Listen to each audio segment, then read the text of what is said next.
Hello et bienvenue dans ce nouvel épisode du podcast Envie de changement. Aujourd'hui, on va parler d'un gros changement que je vois dans la création de contenu en 2025. Mais c'est aussi un gros changement que moi j'ai mis en place dans mes différentes créations sur les dernières semaines et qui m'ont apporté beaucoup plus de visibilité, d'interaction et potentiellement de clients aussi. Je vais t'en parler dans cet épisode.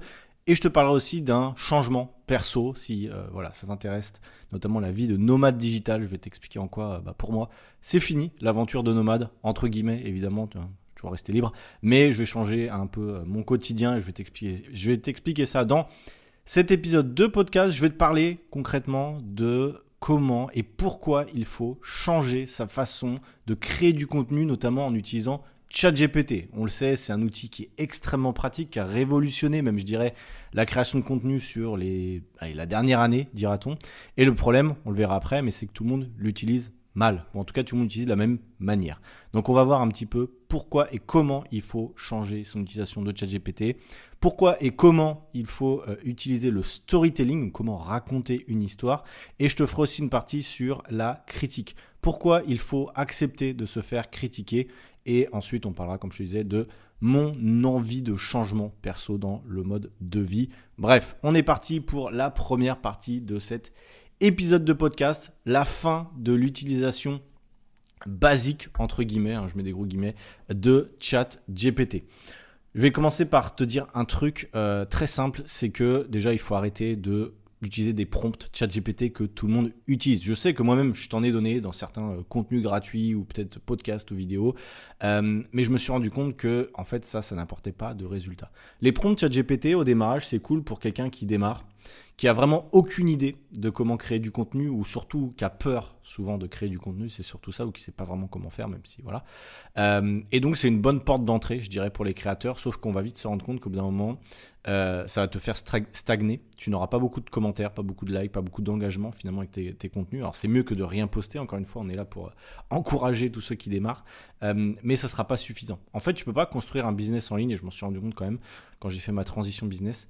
Tu peux pas construire un business en ligne grâce à ChatGPT. En fait, ça se voit. Les gens se rendent compte que c'est créé par une intelligence artificielle parce que ça n'apporte pas de valeur profonde, ça n'apporte pas d'émotion profonde. On ne sait pas vraiment qui tu es. En fait, tu donnes des faits assez généraux, finalement, que ChatGPT donne à tous les créateurs de contenu qui sont dans ta niche. Et donc, tu n'arrives pas à te démarquer. Et c'est là, aujourd'hui, où je pense qu'il y a un vrai problème. Et c'est là aussi, toi, si tu écoutes ce podcast, tu as peut-être quelque chose à jouer là, en écoutant ça. Et en faisant la différence. Parce qu'aujourd'hui, et vraiment, j'ai bien poncé la veille concurrentielle, entre guillemets, j'ai regardé un petit peu ce que faisaient aussi les coachs sportifs, parce que c'est globalement eux que j'aide et c'est eux pour lesquels j'ai le plus d'expérience. Mais pas que. Aujourd'hui, le contenu qui marche le mieux sur Instagram, je parle de contenu pour vendre dans un sens, c'est le contenu vrai, le contenu personnel, le contenu qui est aussi bien raconté avec du storytelling. Concrètement, ça apporte une grosse valeur. Mais pour ça, pour réussir à raconter son histoire sans paraître un petit peu un imposteur, pour créer du vrai contenu entre guillemets, et si tu veux quand même utiliser ChatGPT, eh bien il va falloir l'entraîner. En fait, ChatGPT, c'est comme un stagiaire, c'est comme ton assistant, et tu dois lui parler avec ton propre ton. Tu dois lui expliquer concrètement, lui donner au max de contexte pour savoir qui est ton audience principale. Évidemment, à chaque fois que tu lui parles, explique-lui ou réexplique-lui qui est ton avatar, qui est ta niche. Il faut que ce soit clair pour toi aussi, évidemment. Si c'est pas clair pour toi, ChatGPT il va pas t'aider. Concrètement, si tu lui dis crée-moi un réel impactant en respectant les codes d'Instagram, etc., comme un expert du marketing, mais toi tu sais même pas qui est ta niche, tu mets juste c'est les hommes ou les femmes qui veulent perdre du poids. Globalement, tu auras un retour ou une création de contenu qui sera très basique parce que finalement ton prompt ne sera pas assez aligné. Donc c'est vraiment important quand tu utilises ChatGPT, mais même dans plein de domaines, pas que pour la création de contenu, même quand tu vas créer ton offre ou quand tu vas, pour plein de choses, on va dire, que tu lui précises exactement à qui tu t'adresses. Il faut que ChatGPT il sache exactement sur le bout des doigts qui est ton avatar client. Je sais que c'est pas évident. Je sais aussi, et j'en ai déjà parlé dans plein de contenus, que c'est pas évident de se nicher le plus possible. Je sais, au démarrage, on veut toujours aider la terre entière parce qu'on a peur de louper des opportunités. Encore une fois, balaye cette idée-là, cette croyance que tu peux aider tout le monde et que surtout, il faut que tu aides tout le monde. Concrètement, c'est une grave erreur quand tu te lances dans le business en ligne d'une manière générale. mais surtout dans le coaching et la formation. Le plus t'es niché, le mieux c'est. Le mieux, entre guillemets, tu auras un discours cohérent pour les personnes qui veulent vraiment acheter tes offres, encore une fois, je te le dis. Donc voilà, ChatGPT, il faut que tu l'entraînes à comprendre qui tu es, à qui tu parles, comment toi, effectivement, tu parles aussi. C'est-à-dire que moi, tu vois, là, aujourd'hui, dans l'épisode de podcast, ChatGPT, il m'aide aussi à faire le plan, concrètement. Mais il sait en fait mon ton direct, il connaît mon ton direct, tu vois bien, je passe pas par quatre chemins, généralement je te dis les choses, j'ai pas forcément envie d'enrober avec un beau papier cadeau pour donner l'idée que j'ai envie de te donner, je te la donne cash concrètement généralement, et il sait, et c'est pour ça qu'il me fait pas des caramboutages, je sais pas, non ça se dit pas, bref, en tout cas il te le dit assez rapidement, et c'est exactement ça qu'il faut, c'est que ChatGPT comprenne comment toi tu t'exprimes, parce que si un jour tu fais un contenu où tu t'exprimes directement, l'autre jour tu t'exprimes un peu différemment, mais en fait les gens ils vont pas comprendre qui tu es et ça va être assez complexe. Donc ça c'est vraiment important. ChatGPT, il faut aussi que tu lui dises forcément les types de contenu que tu veux faire. Est-ce que c'est un carrousel, un réel, un podcast, mais en tout cas que tu lui mettes un maximum d'informations et tu lui demandes aussi de te questionner. Et ça c'est une discussion que j'ai eue hier avec Rémi qui est un ancien élève entre guillemets de mon coaching et qui est aussi assez fort sur l'intelligence artificielle, et on discutait, pendant une petite heure on a discuté notamment de l'IA, et effectivement il me disait que le plus tu donnes de contexte à ta requête, le plus évidemment tu lui demandes aussi de te questionner. En fait, le moins tu l'orientes au démarrage et tu lui demandes vraiment de te questionner plutôt que de lui dire construis-moi un réel de machin de trucs, essaie vraiment d'ouvrir les vannes, c'est-à-dire donne-lui un maximum d'ouverture, de capacité à ton chat GPT avant de le restreindre en disant moi je veux ça, ok, mais au démarrage vraiment laisse-le te questionner. Est-ce que, j'en sais rien, est-ce que tu veux que ton contenu soit comme ça? Est-ce que ton avatar est comme ça? Bref, faut pas hésiter avant de trop te restreindre pour vraiment que le contenu derrière qui va sortir te ressemble et surtout apporte une vraie plus-value à l'audience qui va regarder tout ça. Pour te la faire de la façon la plus concrète possible, les derniers contenus que j'ai fait, donc ça fait à peu près 3 semaines que j'ai fait ce shift, je sais pas d'où c'est venu, peut-être aussi par le manque de résultats, je t'en ai déjà parlé, mais moi donc je suis créateur de contenu depuis 2021, j'ai eu une grosse explosion de mes contenus entre mi-2021, 2022 et 2023-2024. J'ai eu, forcément j'ai beaucoup d'abonnés, tu m'as connu certainement comme ça, j'ai eu 100 000 abonnés, et surtout j'ai eu des contenus qui ont pété à plusieurs milliers quasiment à chaque fois de posts, milliers de likes et de sauvegardes, etc. Donc forcément j'ai eu beaucoup de gens comme ça, et à l'époque ça marchait très bien, donner juste de l'info, des carousels, des infographies, quelques réels d'entraînement, etc. Ça marchait très bien à l'époque parce qu'il n'y avait pas encore beaucoup de monde qui faisait comme ça, la plupart le faisaient pas ou étaient pas réguliers, donc c'était assez facile de sortir du lot. Et surtout il n'y avait pas de chat GPT à l'époque, donc c'était des infos que les gens avaient un peu de peine à trouver, il fallait qu'ils aillent sur Google mais ils ne savaient pas trop, donc là ils avaient vraiment une source d'infos comme une bible si tu veux, comme un e-book complet sur mon compte Instagram, c'était vraiment une bible avec toutes les infos que tu avais besoin. Sauf qu'aujourd'hui en 2025 les gens n'ont plus besoin d'infos. Les infos, ils peuvent les trouver. Réellement, ceux qui veulent les trouver, ils vont sur YouTube, ils tapent tutoriel machin, ou sur ChatGPT, ils ont la réponse, globalement. Mais ce que les gens veulent, souvent, ce sont des émotions, des façons de faire, des personnalités. Je sais que j'ai beaucoup de gens aujourd'hui, dans mes derniers contenus, qui se sont engagés, entre guillemets, qui ont commenté mes contenus par rapport à ma transparence, par rapport à mon authenticité, je dirais, même si voilà, c'est un bien grand mot, hein. Mais en tout cas, c'est les retours que j'ai eus, et je pense que ça m'oriente vraiment, pour ma part, après tu verras pour ta part, sur ce genre de contenu, où je raconte une histoire, où j'explique mes sentiments, mes défaites, mes échecs, pas forcément, tu sais, le bullshit des coachs business, voilà, j'ai fait 10K par mois, voici ce qu'il faut que tu fasses pour avoir les mêmes résultats que moi en 3 semaines, enfin tu vois, des trucs comme ça, je pense que les gens en ont marre. Et c'est pareil si tu es coach sportif, si tu travailles dans le bien-être ou la santé, c'est le cas de beaucoup de gens qui m'écoutent, je pense que c'est la même chose, les belles promesses, etc. Les gens n'y croient plus. En fait, n'y croient plus, même si toi, je sais que voilà, tu as forcément des super témoignages avec des bonnes transformations, etc.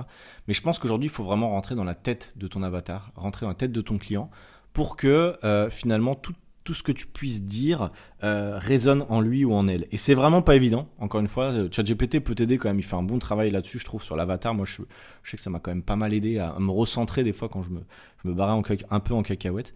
Mais également les échanges en message privé, les appels que je peux avoir avec les coachs notamment ou les gens qui veulent se lancer en ligne. Moi, je sais que ça m'aide quand même beaucoup à me remettre un peu les pieds sur terre sur leurs problématiques, etc. Parce que moi, j'ai un peu d'expérience quand même. Et du coup, des fois, leurs problématiques de débutants, entre guillemets, je les oublie. Et c'est pareil dans la perte de poids. Des fois, j'oubliais les problématiques de base et j'allais vraiment beaucoup plus dans le détail.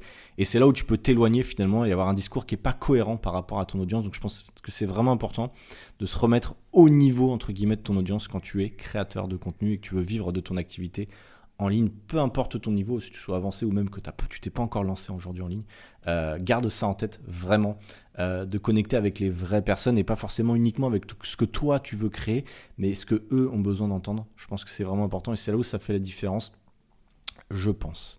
Et ensuite, forcément, créer du contenu qui te ressemble, comme je te disais, avec forcément des structures, des hooks, etc. Encore une fois, c'est super important. Je vois beaucoup trop de coachs qui font encore, ou de créateurs qui font des réels genre... Bonjour, aujourd'hui on va parler des 3 erreurs qui font que... Non, ça c'est fini, hein, concrètement, tout ce qui est très basique comme ça, il faut essayer d'être un peu plus original, je sais que c'est pas évident au démarrage, mais tu as juste à regarder ce qui fonctionne, tu regardes un petit peu sur la page Explorer ou sur ton feed Instagram, si tu regardes un petit peu tes concurrents, tu verras que globalement ce qui marche c'est pas ça. Et d'ailleurs je suis toujours surpris, c'est un peu bâtard, mais je suis toujours surpris de voir des gens qui font des réels très bizarres, ou même des pages de couverture très bizarres, ou des infographies très bizarres. Il n'y a que eux qui font ça. C'est pas très beau généralement, et ils pensent que ça va percer. Alors je me demande si c'est pas des gens qui justement ne regardent pas ce que font les concurrents, ou qui ne savent pas où rechercher, parce que globalement pour moi c'est pas très très compliqué. Et je pense que c'est une question d'ego aussi. Il y a beaucoup de gens qui se pensent très forts sur la création de contenu ou qui ont peur finalement de se dire ce que je fais c'est pas ouf, et c'est pas évident, c'est vrai, de se remettre un peu à zéro, et du coup qui continuent, qui persévèrent dans des trucs que eux seuls font, c'est-à-dire qu'ils font des réels trop bizarres, mal montés, ou j'en sais rien exactement. Il n'y a personne qui fait ça. En fait, il n'y a personne qui fait ça, mis à part tous ceux qui galèrent, je dirais. Et ils copient pas, entre guillemets, les codes d'Instagram de ceux qui réussissent. Et c'est quand même la base, je te le redis, créer du contenu qui te ressemble, mais en adaptant avec les codes des choses qui marchent, tu vois, quand même. Parce que c'est une plateforme, il y a un algorithme, mais il y a aussi des tendances. Et tu es obligé de surfer, dans un sens, sur les tendances, en t'appropriant le contenu. Et je pense que c'est ça la clé, c'est comment trouver le contenu qui te ressemble, l'adapter et le rendre plus personnel à ton histoire. Moi, c'est vraiment ce que j'essaie de faire ces dernières semaines, et concrètement, je suis content parce que j'ai quand même bien boosté mon engagement sur Instagram, sur les vues de mes contenus, l'heure où je te parle. Alors les stats sont pas forcément à jour à chaque fois, mon truc il a 2 jours de retard, sinon j'ai un post qui a bien pété. Mais en gros, là, tu vois, sur les 14 derniers jours, je suis à plus 37% de comptes touchés. Alors, je touche encore beaucoup de followers, c'est assez peu de non-followers, seulement 10%. C'est pas énorme, notamment parce que j'ai une grosse audience et que du coup, forcément, c'est pas la même chose que si tu avais un petit compte. Donc, moi, ça me dérange pas, mais voilà, c'est juste pour ça. J'ai des posts, et ça faisait longtemps, je peux dire, ça fait 6 mois que je charbonne. J'ai pas eu de posts qui ont fait plus de 200 engagements, donc sauvegarde et like, ce qui est quand même assez peu finalement quand tu vois le nombre d'abonnés que j'ai. Mais encore une fois, le nombre d'abonnés, aujourd'hui ça veut plus dire grand chose, concrètement je peux le dire, hein. Par rapport à avant où effectivement c'est plus tu avais d'abonnés, plus tu avais d'engagement. Aujourd'hui il y a des petits comptes qui ont beaucoup plus d'engagement que moi, largement, parce que Instagram montre beaucoup aux non-abonnés aujourd'hui les contenus, avant c'était moins le cas. Et donc c'est aussi une opportunité pour toi qui démarre concrètement, même si tu as peu d'abonnés, te dis pas personne ne va le voir. Si tu fais du bon contenu, sache que les gens vont le voir concrètement. Et bref, pour te dire de façon très très directe, j'ai fait un post qui a très très bien marché. Je m'attendais pas à ce que ça marche autant. Je m'attendais, globalement, je sais à peu près si ça va marcher ou pas en termes de contenu globaux. Mais j'ai un post qui a bien marché, c'est un carrousel, tout simple, où je racontais mon histoire, où je disais chaque matin, je me lève à 4h du matin pour vivre la vie que je ne voulais pas. Et je pensais que c'était normal jusqu'à ce que je réalise que je gâchais ma vie. En gros, c'est juste raconter mon histoire, mon déclic, comment je suis parti de employé chez Auchan à aujourd'hui créateur de contenu en Thaïlande. Effectivement, sur ce post, j'ai eu 60 à l'époque, au moment où je regarde ça, donc ça a été publié il y a 4 jours, j'ai 76 000 vues sur un carrousel, ce qui est pas mal, et j'ai 500 likes plus 63 commentaires, parce que je faisais un appel à l'action derrière sur une vidéo masterclass pour Instagram, hein. Toujours penser ça, hein, quand tu crées du contenu, quel est l'appel à l'action derrière. Et donc ça c'est un contenu qui a bien marché, j'en ai refait un autre aussi derrière, qui avait aussi pas mal marché, je sais plus où que c'était. Mais bref, en tout cas, voilà, j'ai remarqué que sur les dernières semaines, j'ai vraiment eu un boost d'engagement, globalement parce que je racontais des histoires. J'ai fait des réels aussi sur les vraies forces des introvertis dans l'entrepreneuriat. J'ai raconté mon histoire par rapport au fait, et ça je t'en parlerai dans la dernière partie du podcast, pourquoi je vais arrêter de voyager, d'être nomade, potentiellement. Des choses comme ça. Des choses un peu plus personnelles qu'on n'entend pas partout en fait. Aujourd'hui, des contenus pour les introvertis, il n'y en a pas énormément. Des mecs qui voyagent en Thaïlande, il y en a, mais qui te le racontent concrètement pourquoi ils font ci, pourquoi ils font ça, il n'y en a pas énormément non plus en fait. De la transparence, je pense que de la transparence, faut pas hésiter. Aujourd'hui, si toi t'es coach, t'habites en France ou à l'étranger, ou que peu importe en fait selon ton histoire, n'hésite pas à en parler en fait pour montrer que t'es différent. Et je pense que c'est là où t'as une force que les autres n'ont pas, qui vont pas écouter ce podcast globalement ou qui n'ont pas encore compris ça, c'est que ton histoire elle est unique. Et ChatGPT, peu importe ta concurrence, ils pourront pas utiliser ton histoire. En fait, c'est là où tu feras la différence, je trouve. C'est quand tu pars de ta propre histoire, ChatGPT, eh bien, il va l'adapter à ton histoire. Ce que je veux dire par là, je me perds un peu. Mais c'est que vraiment, tu feras la différence comme ça. Bref, c'était la première partie. Tu as compris, globalement, entraîne ton ChatGPT, pars de ton histoire avant de partir d'un truc tout générique, tout basique ou des posts qui sont un peu putaclic et tout simplement copier la même chose. Voilà, ça c'est fini. Aujourd'hui, il faut que tu partes du contenu qui vient de toi-même et que tu utilises les outils comme ChatGPT, comme la veille concurrentielle pour avoir du contenu qui cartonne. Partie numéro 2. Et ça, c'est une partie qui est importante. J'en ai parlé dans la dernière vidéo que j'ai sortie sur ma chaîne YouTube. Si jamais j'ai une chaîne YouTube aussi, je ne sais pas si tu regardes sur cette chaîne-là le podcast. Le podcast est dispo et sur Spotify, et sur Apple Podcast, et sur YouTube. Donc n'hésite pas à t'abonner d'ailleurs à toutes ces plateformes-là si jamais tu ne veux pas louper la suite des épisodes et à lâcher un petit pouce bleu ou un like ou ce que tu veux, ou un 5 étoiles. N'hésite pas à me mettre aussi un petit commentaire. Je te fais la petite promo en attendant qu'on avance sur la partie 2. Accepter la critique et devenir plus clivant, même quand tu es introverti. Alors, j'ai fait cette vidéo-là il y a peu de temps où je parlais justement du fait qu'il faut accepter la critique et c'est pas évident quand tu crées du contenu. Il faut même chercher la critique. Je pense que le plus, entre guillemets, tu es clivant dans un sens, le plus tu prends position dans un sens, même pas dans un sens, le plus tu es clivant, je vais arrêter de minimiser à chaque fois les choses, c'est un truc d'introverti à chaque fois, ou je sais pas, en tout cas c'est moi, où je dis un petit peu, oui mais tu vois, c'est des trucs un peu de, je vais dire de victime, mais voilà, impose tes idées Clément, quand tu commences à être plus clivant, quand tu commences à prendre position, quand tu commences à dire ce que tu penses, il y a forcément des gens qui vont pas aimer, mais en fait, c'est à ce moment-là, vraiment que tu auras des résultats. Vraiment. Encore une fois, ChatGPT, lui, il arrondit les angles. En fait, ChatGPT, quand tu lui demandes de créer du contenu pour toi, il va toujours faire en sorte que ça soit un peu global pour la masse, que tout le monde se sente bien avec ton contenu. Et voilà, et ça roule. Il va jamais dire ton contenu il est un peu nul, ça c'est pas vraiment ouf, etc. Et ça, moi j'ai trouvé un truc il y a peu de temps. C'est en regardant une vidéo de, je veux dire le nom, c'est Emilio Abril, qui est aussi d'ailleurs en Thaïlande de mémoire. Bref, c'est un créateur de contenu qui est assez connu, ça fait longtemps qu'il fait ça. Et il parlait justement du fait que ChatGPT était un yes man. Un yes man, c'est-à-dire quelqu'un qui dit toujours oui. Et c'est vrai que ChatGPT, n'importe quelle idée, il va te dire oui. C'est un peu le problème. Et il donnait quelques prompts, et tu peux même le faire assez facilement, où tu dis à ChatGPT, voilà, fais comme si tu étais un coach ou un pote à moi, mais voilà, que tu voulais mon bien, que tu voulais que je réussisse, mais que tu étais franc et que tu allais oser me dire si ce que je faisais n'était pas cohérent, n'allait pas dans le bon sens, etc. Et ça, j'ai trouvé que c'était un prompt intéressant à utiliser, donc n'hésite pas à utiliser aussi ça. Tu demandes à ChatGPT, voilà, donne-moi réellement ce que tu penses de mon contenu, de mon idée, ne passe pas par quatre chemins et sois franc, est-ce que c'est vraiment utile? Et tu verras que parfois, il sera assez critique. Pour la première fois, entre guillemets, ChatGPT sera critique. Il va pas te dire oui, mais ça, machin. Non, il va te dire non, ça c'est pas bien. Voici ce que tu dois faire. Et tu peux t'amuser un petit peu avec ChatGPT à faire ça pour justement ressortir vraiment le contenu bon, tu vois, pas le truc un peu lisse de merde. Et le contenu où tu es capable de te faire critiquer, d'encaisser la critique. Encore une fois, je sais que quand tu es introverti, j'ai eu la discussion avec Damien qui est coach sportif, qui veut se lancer en ligne, que j'ai eu en appel il y a peu de temps, où il m'avait laissé un commentaire sur ma dernière vidéo. Il me disait effectivement quand tu es introverti, c'est pas forcément évident de prendre parti entre guillemets et d'être un peu clivant, ce qui est vrai, mais ce que je lui ai dit aussi, c'est qu'il ne faut pas chercher à être clivant, c'est juste à affirmer ses idées, et que tu sois introverti ou extraverti, je pense que tu as des idées et tu as le droit de les assumer. Je sais que c'est difficile quand tu démarres, mais aujourd'hui c'est la clé, vraiment, je le redis, si tu n'affirmes pas tes idées, si tu pars dans les idées généralistes, même dans la perte de poids globalement, si tu es là comme tout le monde, oui il faut faire ci, ça marchait avant, concrètement je te le dis, ça marchait avant. Aujourd'hui ça ne marche plus. Tous ceux qui fonctionnent, ce sont ceux qui ont trouvé un angle. Soit un angle un peu différent des autres, possible, soit un angle un peu plus, j'en sais rien, comique ou un truc, voilà. Il faut être différent. Aujourd'hui le contenu basique, les 5 erreurs, les 3 choses à mettre en place, les 5 choses que j'aurais faites quand j'ai démarré, etc. Ça ne marche plus parce que tout le monde fait la même chose. Il y a trop de créateurs, il y a trop de concurrence aujourd'hui pour faire du contenu chiant, voilà, je te le dis. J'ai fait un réel où je parlais de contenu chiant et je pense réellement que c'est la réalité. Il faut arrêter de faire du contenu chiant. Voilà, t'es à l'heure en 2025 où il faut arrêter. Voilà, je te le dis, peu importe ce que tu veux faire, tu n'as plus le droit de faire de contenu chiant.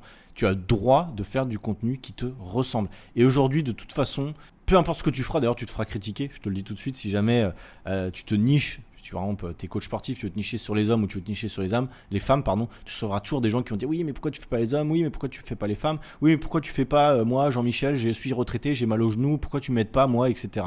Voilà, sache que ça, tu auras toujours des gens qui vont te dire pourquoi tu m'aides pas.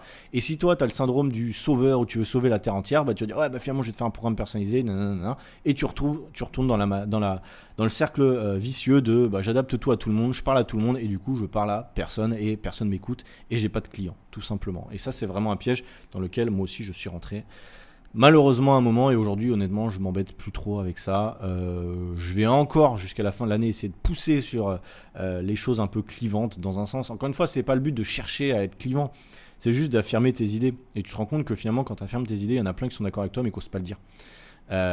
Et c'est là où c'est important, et c'est là où tu vas recevoir des commentaires genre ah ouais je pense comme toi mais j'avais jamais osé le dire, ou des trucs comme ça, ah je pensais pas que les autres pensaient comme moi, des trucs comme ça. Quand tu reçois ce genre de commentaires, généralement t'es dans le vrai. Que si tu reçois pas de commentaires, c'est que globalement les gens acquiescent ou ils s'en fichent en fait, ton contenu il est neutre. Et c'est là où ça devient dangereux, c'est le contenu neutre qui ne génère pas de réaction, d'émotion chez les gens. Bah là c'est dangereux parce que finalement tu crées pour rien et tu t'épuises et finalement t'aides pas les gens, et c'est là où c'est compliqué. Donc c'est pour ça que vraiment je pense qu'il faut comprendre un petit peu ça, et c'est là où ça devient intéressant. Bref, les gens te découvrent souvent pour une info, c'est vrai, mais ils restent pour toi. En fait, ils vont regarder le reste de tes contenus pour toi, pour l'énergie que tu dégages, pour les émotions que tu vas leur dégager une fois qu'ils ont vu le contenu. Est-ce que tu vas leur donner de la force ou est-ce qu'au contraire, tu vas passer inaperçu? Et ça passe justement par prendre position. Et de toute façon, comme je te disais, tu auras toujours quelqu'un qui va dire ouais, mais t'es nul, ou c'est nul, ou ça a changé, etc. Et juste garde en tête que ton contenu, ton projet, ton programme, ta création, peu importe, ce n'est pas toi. Je sais que c'est pas évident, c'est facile à dire, pas facile à toujours encaisser, mais ce n'est pas toi. C'est pas toi, Nicolas, Germaine, ce que tu veux, ton prénom. C'est pas toi. C'est pas toi, d'accord? Moi, Clément Bled sur les réseaux sociaux, sur Instagram, c'est pas la même personne que moi en privé. Même si c'est très ressemblant, et c'est ce que disent d'ailleurs tous les créateurs de contenu assez, je vais dire connus, je me mets pas dedans, mais connus, j'en avais vu un qui disait ça aussi, un youtubeur. Il se crée un personnage, globalement le personnage de X ou Y sur YouTube, c'est pas tout à fait le même personnage que dans la vie privée. Et c'est normal, et c'est obligatoire, je dirais, pour te créer comme une espèce de petite carapace, de petite bulle, où finalement les critiques vont passer un peu outre, parce que tu sais que t'es pas attaqué toi personnellement, t'es attaqué par le personnage que tu as créé sur les réseaux sociaux. Ça veut pas dire qu'il faut pas être toi-même, ça veut pas dire qu'il faut que t'inventes une vie, encore une fois, et voilà, reste toi-même, mais part du concept quand même, prends parti sur le... Putain, j'arrive plus à parler français. Comprends que... Je vais arriver. Comprends que, voilà, c'est pas la même personne. Et ça, c'est important quand tu vas recevoir tes premières critiques, ce qui est une bonne chose dans un sens. Tu pourras les mettre de côté et tu passeras outre et tu continueras à créer du contenu, tout simplement. Partie numéro 3 sur ce podcast, cet épisode, la fin de la vie nomade. Voilà, la fin de la vie nomade pour moi, Clément.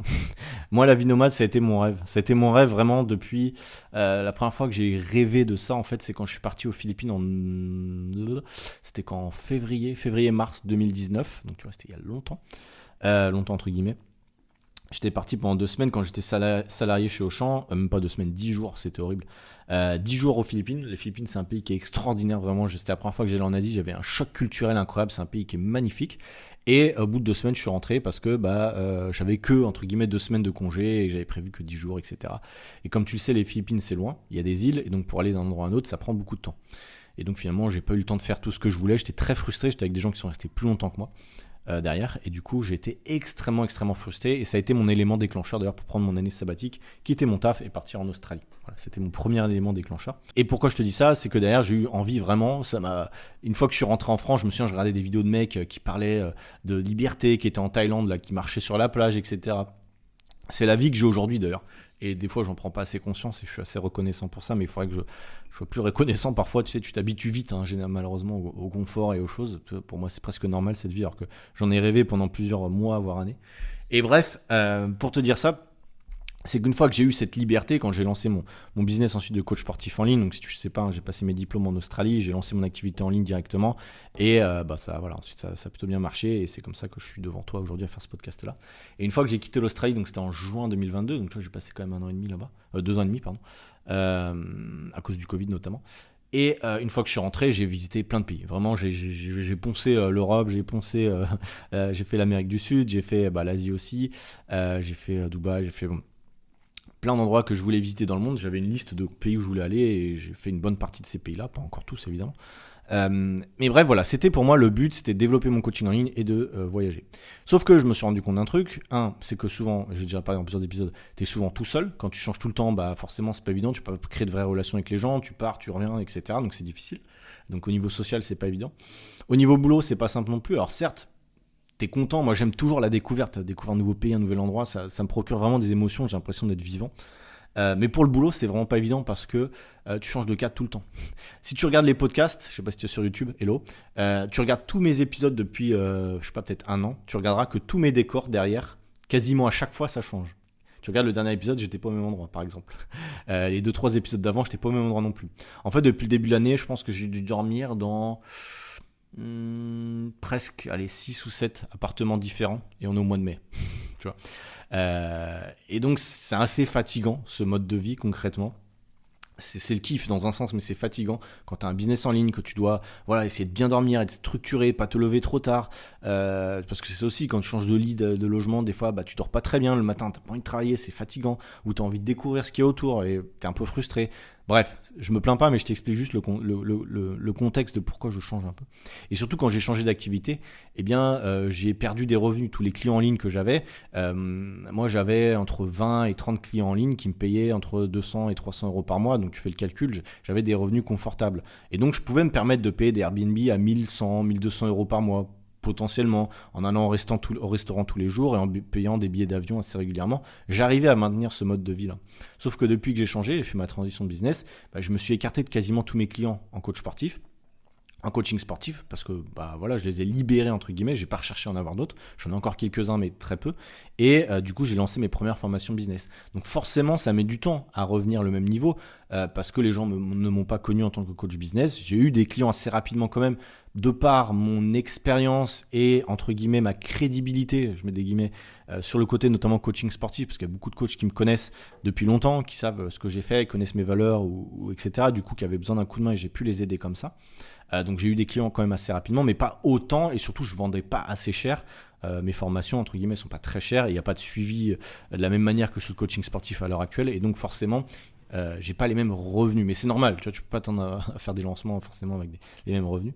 Et donc pourquoi je te dis ça, c'est qu'à force de bouger, à force d'avoir kiffé ce mode de vie, j'ai décidé de me poser. Donc là on est au mois de mai 2025. Je rentre en France dans 15 jours à peu près quand tu écoutes ça, donc en fin mai, début juin. Et je reste 3 semaines et ensuite je reviens en Thaïlande pour me poser pendant 6 mois à Chiang Mai. Donc Chiang Mai, c'est la ville où j'étais déjà, j'ai déjà fait des épisodes même l'année dernière. C'est une ville que j'aime bien au nord de la Thaïlande qui est assez posée, donc je te reparlerai si tu veux. Il y a beaucoup de nomades digitaux là-bas, c'est pas pour rien, c'est une ville qui est assez posée. Il n'y a pas la plage, c'est un peu un inconvénient, mais c'est un avantage aussi, c'est que moi, tu vois, là où j'habite, là, actuellement, je suis à Koh Samui. J'habite dans une petite maison thaïlandaise, je vous ferai un vlog sur ça. C'est une maison qui est très sympa, je suis à vraiment 100 mètres de la plage. C'est très bien, c'est très reposant, mais sauf que pour bosser, c'est pas extrêmement motivant, tu vois, c'est pas extrêmement motivant. Des fois, il y a plein de gens qui sont là, ils vont avec leurs serviettes de plage, je les vois passer, tu vois, ça, c'est pas. Tu sais, c'est la vie rêvée, travailler sur un Mac, etc., le bureau devant la plage. Oui, sauf qu'en réalité, c'est pas très motivant et c'est pas évident toujours de se motiver. Et bref, en tout cas, voilà. Pourquoi en fait j'ai envie de vivre aussi à Chiang Mai? Parce que c'est moins cher aussi, les logements et la vie est moins cher au nord de la Thaïlande que sur les îles, concrètement en Thaïlande. Parce que ça peut revenir assez cher, j'en ai parlé dans une réelle il y a peu de temps. Quand tu dépenses plus de 1000 euros par mois en Airbnb, plus que tu manges au resto, etc., en fait tu peux avoir les mêmes dépenses, voire plus élevées qu'en France. Et donc il faut faire attention, tout simplement. Et donc voilà pourquoi ce petit changement. Chiang Mai, c'est une ville où il y a beaucoup d'entrepreneurs, donc je vais pouvoir me créer un réseau aussi. C'est l'importance du réseau, je pense que je t'en ai déjà parlé. Ne pas rester tout seul dans son coin, c'est pas toujours évident des fois. Donc voilà, et pourquoi je prends un bail de 6 mois? Parce que c'est moins cher. Là j'ai eu un message à l'instant d'un gars qui voulait s'installer en Thaïlande, je vais t'en parler.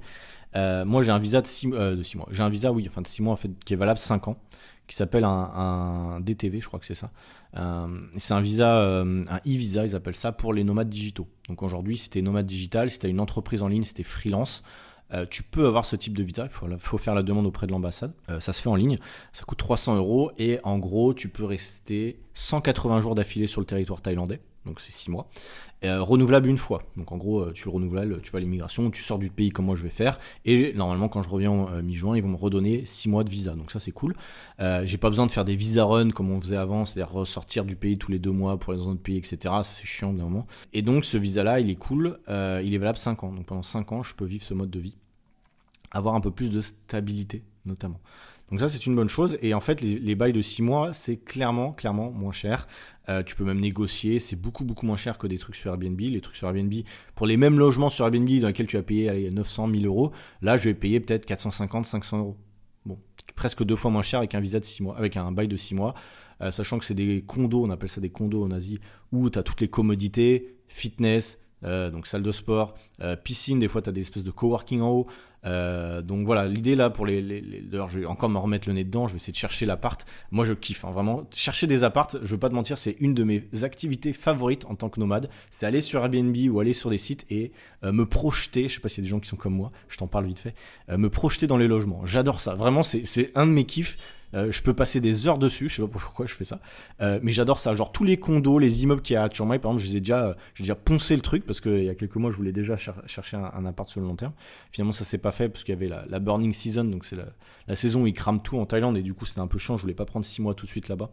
C'est pour ça que d'ailleurs, je me suis expatrié après à Hua Hin, donc au sud de Bangkok, et ensuite ici à Koh Samui. Mais là, après, ça sera la bonne période. Alors, ça sera la période où il va pleuvoir. Un petit peu, c'est la période des pluies, mais c'est aussi agréable dans un sens, il fait un peu moins chaud, et ça me dérange pas tant que ça, parce que moi je suis là aussi pour bosser, donc voilà. Et donc avec ce visa et ce bail de 6 mois, je serai plus posé, je pourrais avoir un bureau, première fois que j'aurai peut-être un bureau, un cadre, parce que c'est pas toujours évident de trouver, tu vois, le logement dans lequel je suis, j'ai dû bouger tout le setup, la table, le machin, pour une lumière à peu près correcte.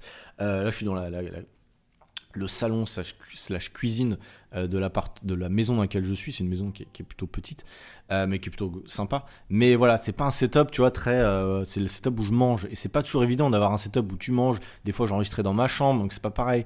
Tu vois, essayer d'avoir un setup assez cadré, comme un télétravailleur finalement. Hein. Tu travailles de la maison, tu travailles sur ton canapé, je suis désolé, mais t'es pas productif, c'est compliqué. C'est pas le bon endroit pour travailler. Bon, moi, j'ai compris ça quand même au fur et à mesure.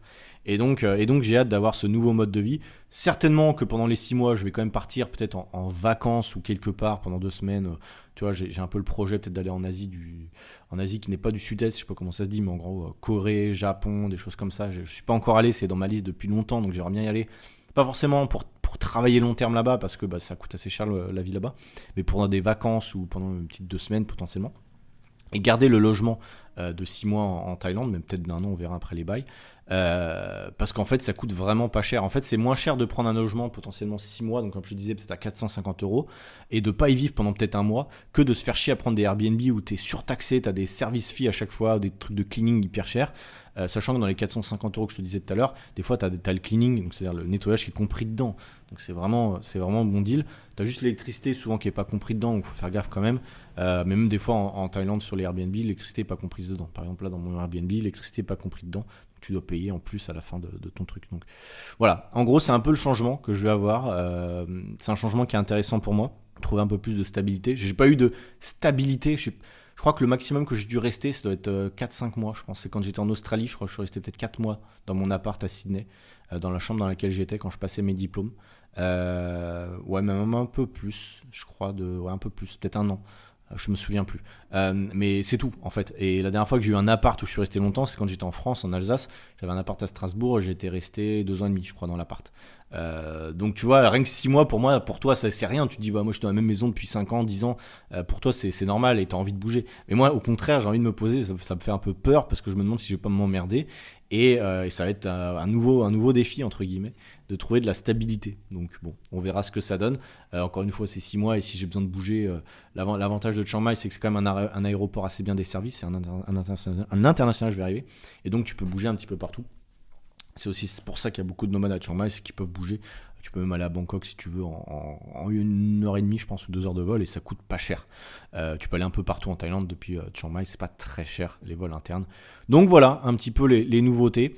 Je vais rentrer en France aussi. Bon, je rentre souvent en France 2 fois par an, une fois à Noël et une fois au mois de juin-juillet parce que c'est la bonne période pour rentrer et puis ça permet de voir la famille et les amis. C'est important quand même. Ça coûte un budget aussi d'ailleurs, je t'en ai pas dit, mais à chaque fois que je rentre, c'est 700 € à peu près aller-retour, peut-être des fois 800 € 2 fois par an. Donc tu vois, les Airbnb plus les billets aller-retour, enfin tu vois, c'est quand même des grosses dépenses. Souvent les gens se disent ouais, mais en Thaïlande tu payes pas beaucoup.